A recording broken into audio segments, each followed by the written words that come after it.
Guest सेंटरला आपल्यासोबत आता आणखी दोन पाहुणे आहेत. त्यातले एक आहेत अंजली दमानिया, ज्यांनी त्यांच्या आतापर्यंतच्या आयुष्यात ज्या ज्या मंत्र्यांच्या किंवा राजकारण्यांच्या विरोधात आवाज उठवला होता त्यातलं एक मोठं नाव होतं छगन भुजबळ आणि दुसरे आहेत विश्वास पाठक, जे भाजपचे प्रवक्ते. दोघांचेही स्वागत. मी अंजली दमानियांकडे जातो. अंजलीजी, पहिला माझा अगदी स्वाभाविक प्रश्न, छगन भुजबळ मंत्रिपदी आलेले आहेत, आपली पहिली प्रतिक्रिया?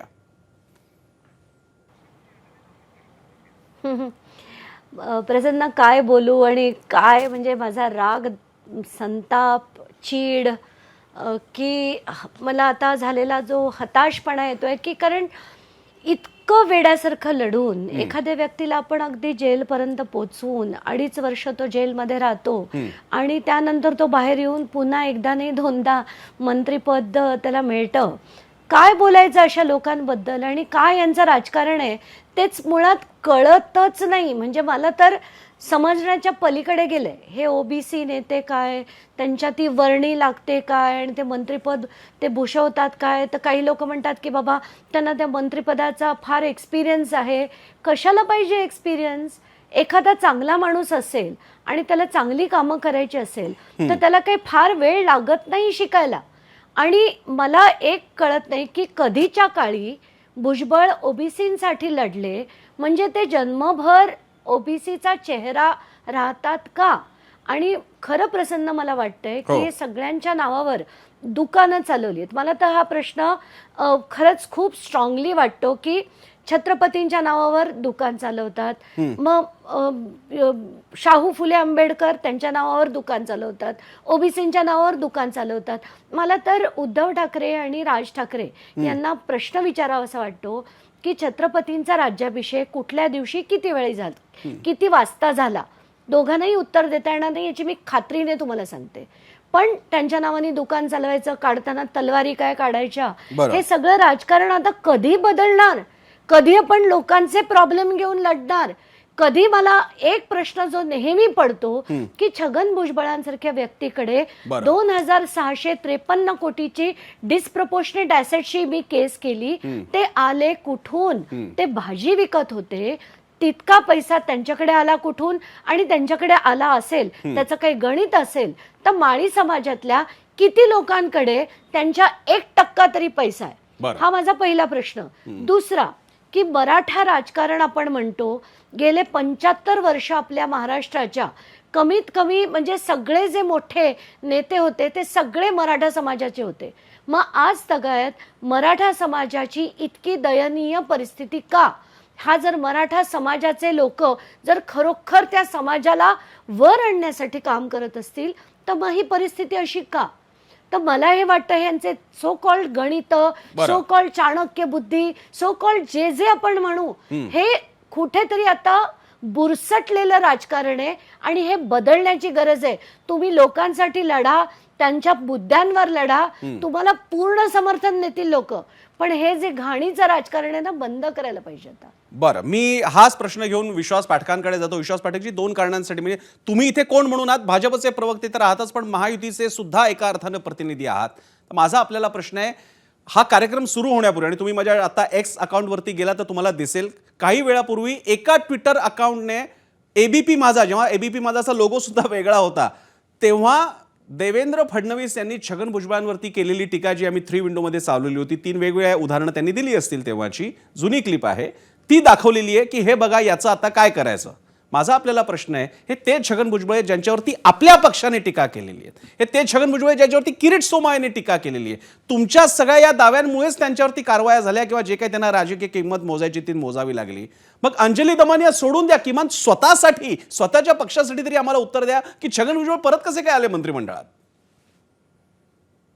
प्रसन्नाजी, इलेक्ट्रल पॉलिटिक्स तुम्हाला आम्हाला कोणालाच नवीन नाहीये. अच्छा, ते योग्य आहे का, व्यवस्थित आहे का, नक्कीच त्याच्यामध्ये सुधारायला स्कोप आहे. मात्र इलेक्ट्रल पॉलिटिक्स आहे. आज अजितदादा पवारांवर देखील आम्ही टीका केली होती. आम्ही काय, वी आर नॉट शायिंग अवे, त्यांच्यावर टीका केली होती. मात्र महायुती एकदा स्थापन झाल्यानंतर आम्ही 2024ला इलेक्शन लढलो, त्यात अजितदादांच्या देखील सीटा निवडून आल्या. नंतर आम्ही जे काही मंत्रिपदाच्या आम्ही हे केलं होत्या, वाटप केलं होतं, त्यात काही जागा त्यांच्याकडे होत्या.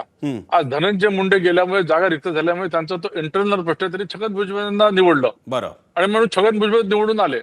म्हणून मी परत म्हणतो की अंजलीताई जे म्हणतात की तुम्ही जे म्हणतात, मी देखील एक नागरिक म्हणून नाही मला पण देखील विश्वास पाठकजी जेव्हा अजित पवारांच्या पक्षातले एक आमदार यांच्या कथित दहशतवाद्या काय दाऊदशी असलेल्या संबंधावरून त्या व्यक्तीला मंत्रिमंडळात घेण्याबाबतीत किंवा इतर कोणत्याही संबंधाच्या बाबतीत इतकं की तिकीट देण्याच्या बाबतीत सुद्धा टीका भाजपचे आक्षेप होते आणि इथे या व्यक्तीच्या बाबतीत सगळ्या कारवाया चालू असताना किंवा जे काही न्यायिक प्रक्रिया झालेल्या आहेत त्याच्यानंतर मात्र घेतलं जातं. मग हा कसा काय दुहेरी न्याय तुमच्याकडे?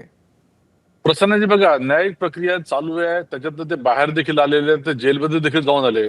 शेवटी राजकारणामध्ये लोकांचं जे न्यायालय असतं ते देखील महत्वाचं असतं. अच्छा, आज लोकांनी त्यांना निवडून दिलेलं आहे ना, त्यामुळे लोकांच्या मताचा देखील आदर हा व्हायलाच पाहिजे. बरं, अंजली दमानिया तुमच्यापेक्षा जर का एवढ्या बहुसंख्येनं जे काही 1.25 लाख त्यांना मतं मिळालेली आहेत, थोडंसं कमीच मार्जिन मिळालं होतं छगन भुजबळांना, मग ते म्हणतात ते बरोबर आहे विश्वास पाठक की जनतेच्या न्यायालयात त्यांना न्याय मिळालेला आहे, मग आम्ही कसं काय ते नाकारायचं?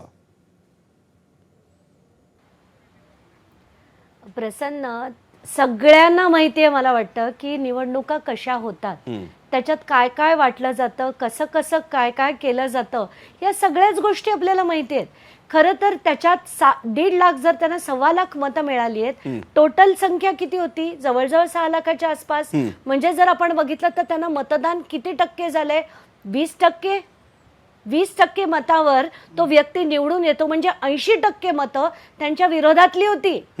पण काय होतंय की जो अफाट पैसा वाटला जातो, त्या पैशासाठी राजकारण करतात आणि त्या राजकारणातनं पुन्हा पैसा मिळवतात.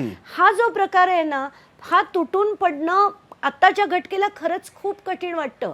म्हणजे माझ्या घरचे तर मला तेच म्हणतात की आपल्याला गरज काय लढायची, कारण जर त्यांना लोकच निवडून देत असतील तर ती लोकांना त्यांच्या कर्माची फळं भोगू द्या, असं कधी कधी वाटायला लागतं.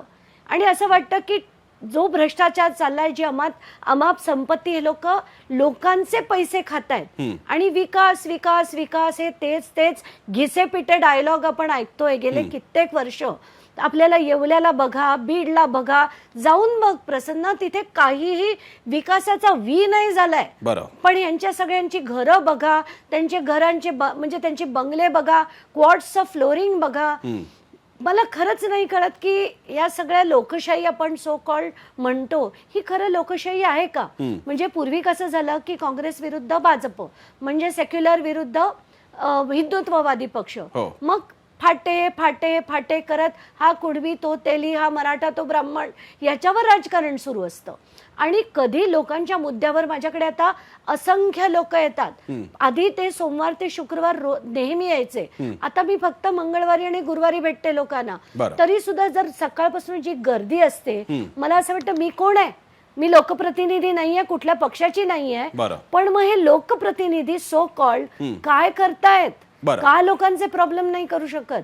आणि मग भुजबळांसारखी माणसं, म्हणजे मला तर भुजबळां व्यक्तींविरुद्ध काही नाहीये, मला ते त्यांनी जे केलं, डेप्युटी चीफ मिनिस्टर असताना, अन्न व नागरी पुरवठा मंत्री असताना, PWD मिनिस्टर असताना, महाराष्ट्र सदन घोटाळा, ओशिवरा घोटाळा, कालिना लायब्ररी घोटाळा, टोल घोटाळा, असे मी 7 घोटाळ्यांची अख्खी मालिकाच PIL मध्ये टाकली होती. स्वतः कोर्टापुढे लढले, उभे राहून लढले.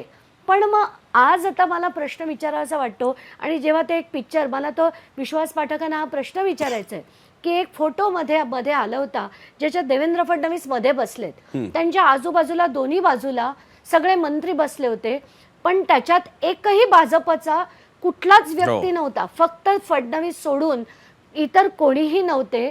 त्याच्यात कोण कोण आहेत तर महाराष्ट्राच्या गाजलेल्या स्कॅमपैकी सगळे, म्हणजे महाराष्ट्र सदन स्कॅम, सिंचन घोटाळा आणि आदर्श घोटाळा, एव्हिएशन घोटाळा, आणि सो कॉल्ड ईडीचे भूषण, दुसरे जे ईडी भूषण नारायण राणे होते ते, अशोक चव्हाण, अजित पवार, तटकरे, प्रफुल्ल पटेल, छगन भुजबळ, असे सगळी मंडळी जी बसलेली होती, बघून खंत वाटते की एका वेळेस ह्याच देवेंद्र फडणवीसांबद्दल मला आदर वाटायचा, पण आता या सगळ्या मंडळीबरोबर बसून त्यांचा जो फोटो होता तो बघून खूप संताप होतो आमचा संताप होतो. आपण विषयावर आहेत, आपण विश्वास पाठकांकडे जाऊयात. विश्वास पाठक, जे प्रश्न यासाठी महत्वाचे आहेत की एकेकाळी या अशाच तुमच्या सगळ्यांच्या आरोपांच्या आणि अशाच चर्चा आपण एबीपी माझावरच अशा असंख्य चर्चा केल्या असतील, तुम्ही किंवा तुमचे सगळे प्रवक्ते आले असतील आणि हे सगळी प्रकरणं लावून धरली होती, पुराव्यांचे जे काही दावे होते ते तुम्ही सगळे केले असतील आणि याचा परिणाम बघायला मिळाला 2014ला आणि त्यानंतर उद्भवलं 2019 आणि मग 24 मधल्या काळातलं सगळं स्थित्यंतर. आणि आज आम्हाला हे बघायला मिळते की ज्यांच्या विरोधात आपण उभे होतात ही सगळी मंडळी आता तुमच्या बरोबर तरी आहेत किंवा तुमच्या पक्षात तरी आहेत किंवा तुमच्या बाजूच्या पक्षांमध्ये आहेत. माझा आपल्याला प्रश्न आहे विश्वास पाठकजी, छगन भुजबळांबद्दल आपण बोलूया. छगन भुजबळांची इतकी ही अनिवार्यता का असावी? आता तुम्ही म्हणताय तो अजित पवारांच्या पक्षातला निर्णय, पण बाहेर चर्चा आहे, मगाशी जरांगे पाटीलही म्हणत होते की हा निर्णय भाजपच्याच दबावामुळे अजित पवारांनी घेतलेला आहे आणि भाजपने ठरवल्याशिवाय मंत्री कोणाला करायचं नाही करायचं इतकं सोपं उरलेलं नाहीये. मग हा निर्णय का? जरांगे किंवा इतरांनी काय आरोप केले त्याला मी फार महत्व देत नाही. मुद्दा असा आहे, मी अंजली त्यांना देखील म्हणू इच्छितो की आपल्या देशामध्ये एखाद्यावर जर आरोप झाले असतील तर त्याला काय जगण्याचा अधिकार नाही का? एक कॉन्स्टिट्युशनल कंट्रीमध्ये काही प्रोसेस असते, ती प्रोसेस चालू असते. त्यामुळे समाजामध्ये तुम्हाला लोकांना भेटावं लागतं. शेवटी परत सांगतो की सर्वात मोठं न्यायालय जनतेचं न्यायालय आहे. मला असं वाटतं की आता मी देखील राजकारणामध्ये आहे, सगळ्याच गोष्टी मला पटत नाही, मात्र मी माझ्या परीने एक एक गोष्ट सुधारण्याचा प्रयत्न तर करतोय, सपोर्ट तर करतोय. तुम्ही राजकारणाच्या बाहेर राहून उगाच राजकारण्यांना अशा प्रकारचं आरोप करणं मला वाटतं हे चुकीचं आहे, बेजबाबदारपणाचं आहे. खरंच करायचं आपल्याला करायचं असेल तर एखादी आपल्या आवडीची पार्टी एखादी निवडावी, तिथे काम करावं, प्रयत्न करावा. असं सिंगल ऍक्टिव्हिस्ट म्हणून अण्णा हजारे येऊन गेले, अनेक जण येऊन गेले, त्यांनी काही होत नाही, ते फक्त आरोप करतात. त्यांनी जसं राजकारण म्हटलं की प्रत्येक गोष्टीचं राजकारणाची दुकानदारी केलेली आहे. मी तर असं म्हणेल, म्हणजे अंजली त्यांची क्षमा मागून, की ऍक्टिव्हिस्ट लोकांचं देखील मोठं दुकान आहे. आपण पाहिलं इलेक्शनच्या आधी जरांगे एक मोठं दुकान उघडलं. इलेक्शन नंतर ज्या प्रकारे देवेंद्रजींना मोठ्या प्रमाणामध्ये रेफरंडम मिळाला, ज्या प्रकारे सर्वांना आम्हाला जागा मिळाल्या, विषय संपला. त्यामुळे ही जी इलेक्ट्रो पॉलिटिक्सची सिस्टम आहे ही आपण स्वीकारलेली आहे. त्याच्यामध्ये करेक्शनला भरपूर वाव आहे आणि करेक्शन करण्यासाठी आपण सगळ्यांनी एकत्र यायला पाहिजे. उगाच असे आरोप करून बेजबाबदारपणे बोलणं हे अतिशय सोपं काम आहे. कसलं मला तर आज हो, प्रसन्न, दमानियाजी. मला खरंच खूप दुःख ते हे झाले. हा, मला ना खरंच म्हणजे भुजबळ आले ते ठीक आहे, पण आज विश्वास पाठकांकडनं ही भाषा ऐकून अतिशय दुःख झालं. तुम्ही फक्त नशिबान आहात अतिशय अंजलीजी, दुःख तुम्ही फक्त झालंय. नशिबान आहात की तुम्हाला आंदोलनजीवी हा शब्द नाही वापरला. विश्वास पाठकांच्या तोंडावर आला असणार पण तो शब्द त्यांनी वापरला नाही जे मोदी वापरतात, आंदोलनजीवी. अजून तुम्हाला अर्बन नक्षल ठरवलं नाही, यासाठी तुमचे आभार. नाही खरंच प्रसन्नजी, माझ्या तोंडामध्ये तुम्ही शब्द टाकू नका. आणि भुजबळात बाजे आणि एकच आमच्या मिनिट तोंडामध्ये तुम्ही हे नाही, शब्द एकच टाकू नका. मिनिट. मला जे म्हणायचं ते स्पष्ट बोललो, याच्या व्यतिरिक्त काय बोलायचं असतं बोललो असतो. मात्र अंजली त्यांच्याबद्दल आम्हाला खरंच रिस्पेक्ट आहे, त्यांची तळमळ आहे. मात्र त्यांनी जे दुकानदारीचा विषय मांडला तर ऍक्टिव्हिस्ट लोकांचं देखील दुकान असतं, हा मी मुद्दा मांडतोय. ठीक आहे अंजलीजी, बोला. अंजलीजी, मला पूर्ण करा. हाच प्रश्न तुम्हाला विचारायचा आहे की माझं कसलं दुकान आहे. हा, मला तुम्हाला तुम्हाला- हाच प्रश्न तुम्हाला नाही विचारायचा म्हणताय, आहे. ताई, विश्वास तुम्हाला पाठक, तुम्ही आणि तुम्हाला मी मी exception अनेक समजतोय, मी तुम्हाला डिबेट्स मध्ये exception एकच समजतोय. मिनिट, नाही तुम्ही म्हणाला ऍक्टिव्हिस्ट लोकांचं, तुम्ही जरांगे पाटील ऍक्टिव्हिस्ट नाहीयेत, तुम्ही ऍक्टिव्हिस्ट लोकांचं दुकान असतं असं म्हणालात, तर आज तुम्ही स्पष्टपणे बोलूनच टाका. कारण विश्वास पाठक आणि मी पूर्वी एकाच बाजूला असायचो. जेव्हा सिंचन घोटाळा होता, जेव्हा भुजबळांविरुद्ध लढलो होतो आणि जेव्हा आपण असंख्य डिबेट्स केल्या, तेव्हा कोणे एकेकाळी विश्वास पाठक आणि अंजली दमानिया एकाच बाजूनी बोलायचे, कारण तेव्हा भाजपची भूमिका वेगळी असायची. आज तेच विश्वास पाठक म्हणतात की ऍक्टिव्हिस्ट लोकांचं दुकान असतं, दुकान असतं. विश्वास पाठक, धन्यवाद तुम्ही दिलेल्या या भूषणाबद्दल, तुमचे धन्यवाद. काय बोलू मी तुम्हाला? प्रसन्नाजी, मला आता बोलू तुम्ही द्या. ऍक्च्युअल राजकारणी झालात, प्रसन्न मला बोलू दे. एक तर अंजली ते मी परत सांगतो, तुम्ही आणि मी अजून एकाच बाजूला आहे, आपले विचार तेच आहेत.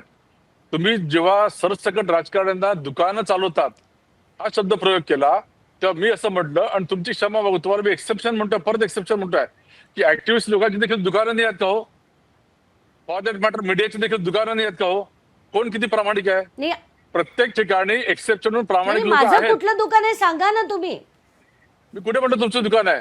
मी म्हणतो ऍक्टिव्हिस्ट लोकांचे देखील माझं दुकान कुठलं असतात. दुकान आहे, कसलं दुकान आहे? नाही, तुमचं नाहीच आहे. मी तुम्हाला जेव्हा तुम्ही मी गल्लत मगाशी करताय. बोलले तुम्ही तेव्हा गल्लत काय करताय. म्हटलं होतं? छत्रपतींच्या नावावर लोक दुकान चालवतात. तुम्ही मला सांगा, छत्रपतींच्या जे हार घालायला जातात, त्यांच्या गळ्यात हार घालायला जातात, किती त्यांना मनापासून छत्रपतींबद्दल आदर आहे? त्यांच्या नखाची तरी सर आहे का या लोकांना? त्यांच्या नखाची तरी सर आहे का त्यांच्या कर्तृत्वाला? मला शाहू फुले आंबेडकरांचं जे नाव घेतात, नखाची तरी सर आहे का आंबेडकरांची यांना?